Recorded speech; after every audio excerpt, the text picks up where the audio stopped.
Maswerteng umaga po mga ka-STL. Narito na po ang resulta ng STL Bataan para sa araw na to, first draw.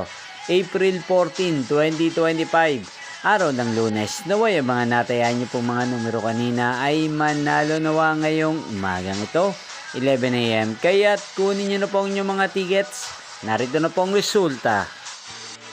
Ang mga numerong nanalo sa STL Bataan ngayong umagang ito, April 14, 2025, 11 AM. First draw result, 35 at 39 in exact order.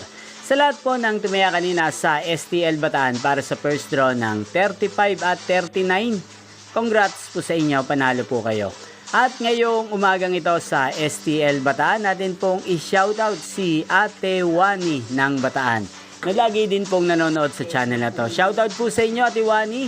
Sana po ay manalo din ng mga numerong tinatayaan nyo sa STL Bataan. At sana ay nasa mabuti po kayong kalagayan. At sa lahat po ng mga taga-Bataan dyan, shoutout po sa inyo. Inyo pong napanood ang resulta ng STL Bataan sa channel na to, Roderick Hernandez TV. Magkita-kita pong muli tayo mamayang alas 4 ng hapon para second draw result ng STL Bataan. Thank you for watching.